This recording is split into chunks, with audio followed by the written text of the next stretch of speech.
I recently requested access to information to find out how much Quebecers are paying to support asylum seekers in the province.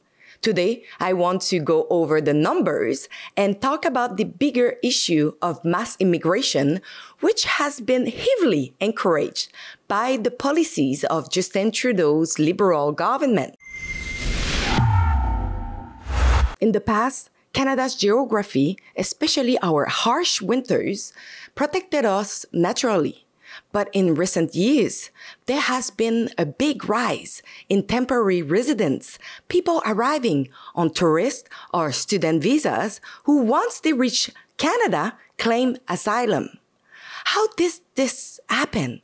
Under Trudeau's government, the process for entering Canada and claiming asylum has become much easier, avoiding many of the checks that were once required.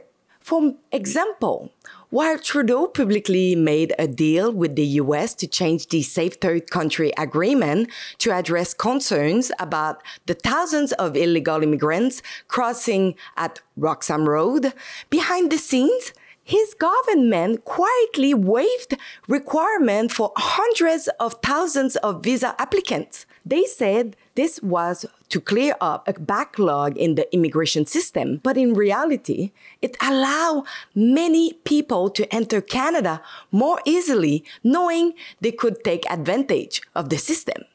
The exception, the loophole that has been found, is that if people cross into Canada via Roxham Road or elsewhere, and then claim refugee status, we cannot send them back to the United States because they're already in Canada. Because of this, we have seen a huge increase in the number of people who come into Canada and then claim asylum, especially at airports like Montreal and Toronto. Let's look at the numbers. Asylum claims in Canada have gone up sharply since 2022. Many people thought closing Roxham Road in March 2023 had solved the illegal immigration problem. But that's not true. While illegal crossings at Roxham Road have decreased, asylum claims at airports and within Canada, so inland, have increased a lot. For example, in 2023, nearly 26,000 asylum claims were made at Montreal Airport and over 14,000 in Toronto, almost 3 times more than in 2022. In total, Canada received more than 143,000 asylum claims that year. If this trend continues, 2024 could set a new record, with Toronto already seeing almost as many claims in the first 8 months as it did in all of 2023. Ontario and Quebec are dealing with the majority of this influx, with 90% of asylum claims happening in these two provinces. This is putting a lot of pressure on their resources and system. You might remember my colleague David Menzies reporting from Toronto, where hundreds of people from Africa claimed asylum and set up a tent city outside of homeless shelter because the city were already full.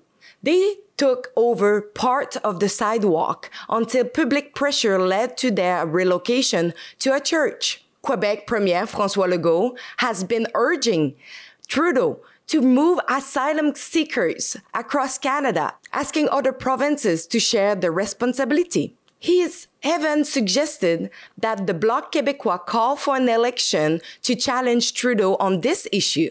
Ça fait 6 mois là, minimum, que je demande à M. Trudeau de réduire de moitié ce 100 000, puis de le faire immédiatement.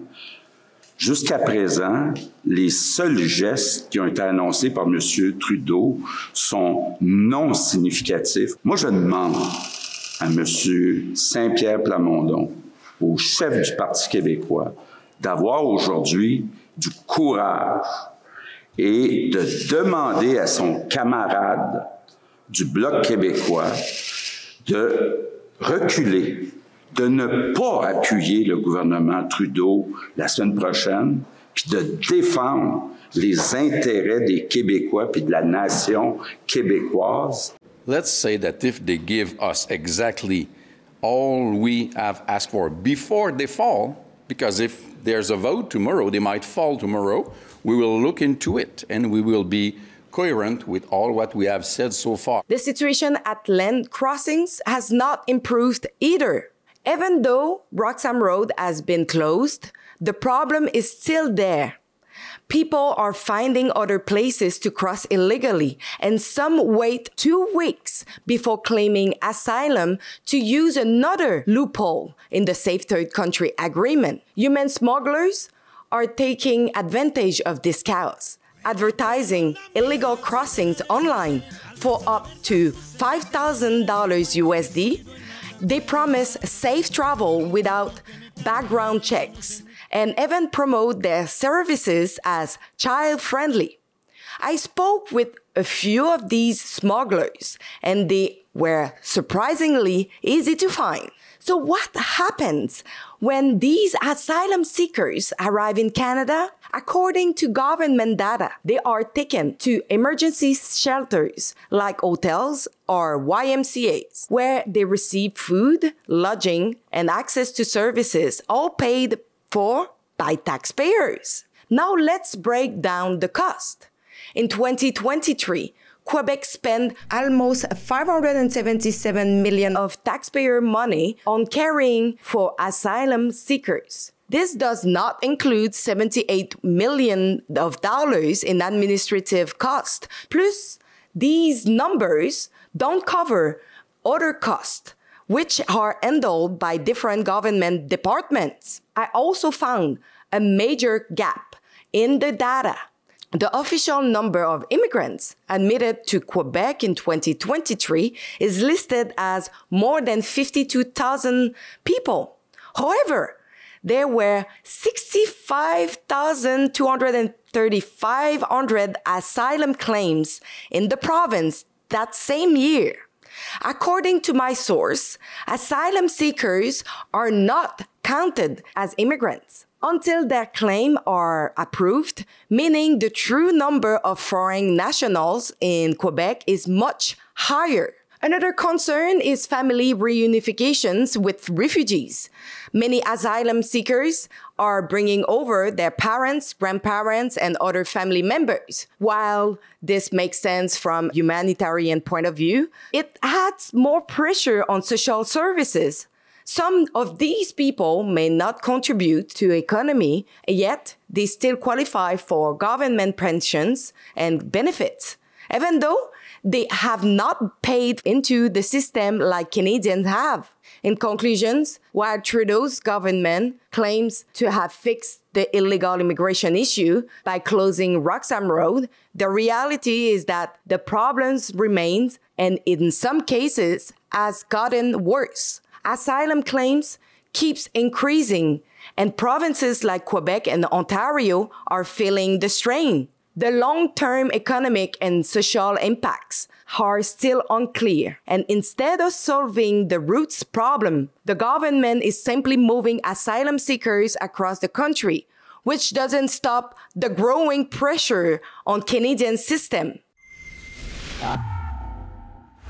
I invite you to netzeroimmigration.com. On this website, we have a petition to request to our government to stop the influx coming in Canada. Our immigration system is just broken. Our system is falling apart. We need to do an action now. I invite you to netzeroimmigration.com, sign the petition, share it, and make your voice heard right now.